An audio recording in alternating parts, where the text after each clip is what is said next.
Lord. Rejoice in the Lord always. And again I say it, rejoice. Philippians chapter 4 verse 4. Hello all, this is Dr. Priyanka. And the Revival Youthquake brings you here again with the awareness campaign of our oral hygiene. So let's take a short recapitulation of our previous session to refresh all our minds. 1. What is oral health?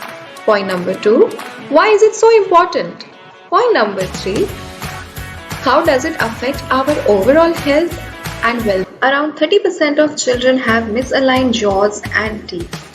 और कम से कम सिर्फ 50% लोग ही हैं जो अपने health related issues के बारे में बात करना देखते हैं या एडवाइस लेने का सोचते हैं. You need to maintain your oral health in a very proper way. It is equally important in every aspect of our life. The mouth is the window of our overall health.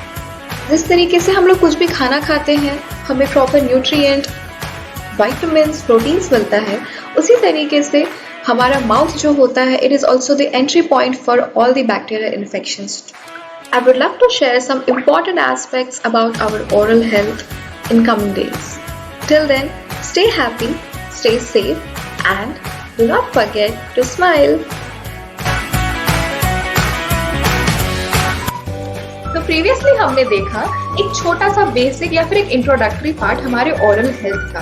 So let's see आज हम क्या discuss करने जा रहे हैं. हमारे habits. आप सोच रहे होंगे कि आज सिर्फ एक ही टॉपिक के ऊपर discussion. Actually habits is a very vast topic.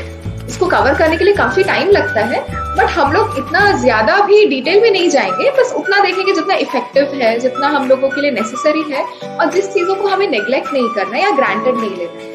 तो हैबिट्स क्या होता है? हैबिट्स यूजुअली एक प्रैक्टिस होता है जो कि हम रेगुलर बेसिस में या फ्रीक्वेंटली करते आते हैं, और it sometimes become very difficult to give up. और जैसे कि हर एक चीज का प्रोज एंड कॉन्स होता है, उसी तरीके से हैबिट्स के भी कुछ गुड हैबिट्स होते हैं, कुछ बैड हैबिट्स होते हैं. से फॉर एग्जांपल गुड हैबिट्स हो सकते हैं, जैसे बोला जाता है early to bed early to rise, और जैसे हो सकता है हेल्दी प्रॉपर डाइट रखना, बाहर का इधर उधर का खाना नहीं खाना, या फिर अच्छे से अपने आप को हाइजीन मेंटेन करना. ये सारे आ सकते हैं गुड हैबिट्स में.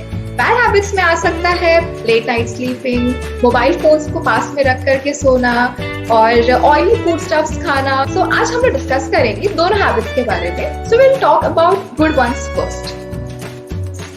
अब हम जब ओरल हाइजीन के बारे में बात कर रहे हैं, so why not talk about our brushing methods. जो लोग अपने माउथ को, अपने ओरल हाइजीन को अच्छे से मेंटेन करते हैं, जो अच्छी तरीके से ब्रशिंग रेगुलरली करते हैं, लाइक वे से ट्वाइस अ डे या फिर मील करने के बाद अच्छे से ब्रशिंग करते हैं, वो लोग सिर्फ अपने टूथ को या फिर अपनी टंग को ही क्लीन नहीं करते हैं. वो लोग को बहुत रिफ्रेश फील होता है, उन लोगों के मुंह से बहुत अच्छी स्मेल भी आने लगती है.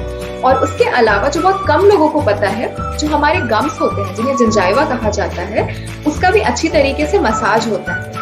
सो ये ओवरऑल चीजें कवर कर जाती है ब्रशिंग से. तो हमें सिर्फ ब्रशिंग करना रेगुलरली या किस तरीके से करना ही इम्पोर्टेंट नहीं है. We should always even change our brush within 5 to 6 months और इवन 4 months, जिस हिसाब से आप कन्वीनियंट हो. मैक्स टू मैक्स 6-7 months में हमें हमारा ब्रश भी रेगुलर चेंज करना चाहिए. And we should always try कि हम सॉफ्ट ब्रिसल्स वाले ब्रशेस को यूज करें. So these also include in our good habits. और हमारे ओरल हाइजीन को मेंटेन करने के लिए हमें माउथ वॉश यूज करना चाहिए, फ्लॉसेस यूज करना चाहिए, और प्रॉपर मील के बाद अच्छी तरीके से अपना माउथ रिंस करना चाहिए.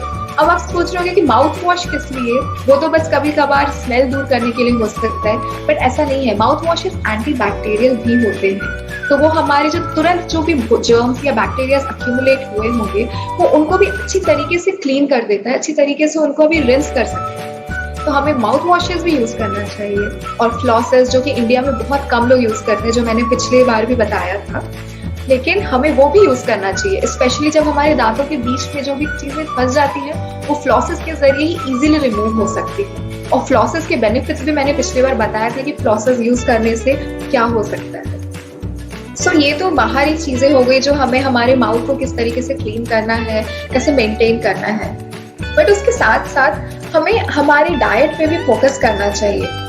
जैसे कि कहा जाता है कि जो लोग ऑयली फूड्स कम खाते हैं, उन लोगों का डाइट अच्छा होता है, वो एक गुड हैबिट होता है. उसी तरीके से जो लोग शुगर इंटेक भी बहुत कम लिमिटेड वे में करते हैं, उनका हेल्थ भी बहुत अच्छा होता है। वो लोग डायबिटिक होने के भी, उनके भी रिस्क बहुत कम होते हैं, या फिर उनमें फैट्स होने के, कार्ब्स होने के भी चांसेस बहुत कम होते हैं। सिमिलरली शुगर का हमारे माउथ से भी बहुत डायरेक्ट कनेक्शन है, क्योंकि अगर हम शुगर इंटेक कम करेंगे तो भी हम टूथ डीके से भी, कैविटीज से भी बच सकते हैं। उसी तरीके से जो कार्बन एरेटेड ड्रिंक्स होते हैं वो भी वैसा ही काम करते हैं। तो जो लोग शुगर इंटेक कम करते हैं उनका भी बहुत अच्छा हैबिट होता है, उनका भी ओरल हाइजीन बहुत अच्छा मेंटेन होता है। और सबसे इम्पोर्टेंट है, जो लोग सिगरेट स्मोकिंग या फिर टोबैको च्यूइंग से अपने आप को अवॉइड करते हैं या फिर उनको क्विट करते हैं अगर यूज किए होंगे तो, या फिर उसको कभी यूज नहीं करते, that is a very good habit to maintain not only your oral hygiene but also your overall health.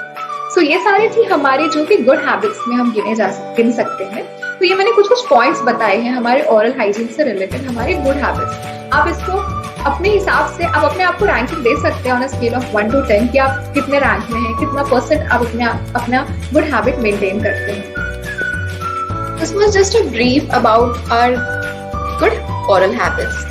अब गुड ओरल हैबिट्स ही इतने सारे हैं, तो फिर बैड के बारे में तो डिटेल्ड वे में डिस्कस करना बनता ही है, क्योंकि ऑब्वियसली उससे किस तरीके से हमें छोड़ना है, how we need to get rid of them, ये सारी चीजें भी हमें डिस्कस करनी चाहिए। तो इसीलिए हम लोग उस चीज को हमारे नेक्स्ट सेशन में आराम से डिस्कस करेंगे in a detailed manner, and how easily और how we should get rid of them very quickly. So this was nice meeting you all. Thank you so much for being so polite and patient. And till then, stay happy, stay safe, and do not forget to smile.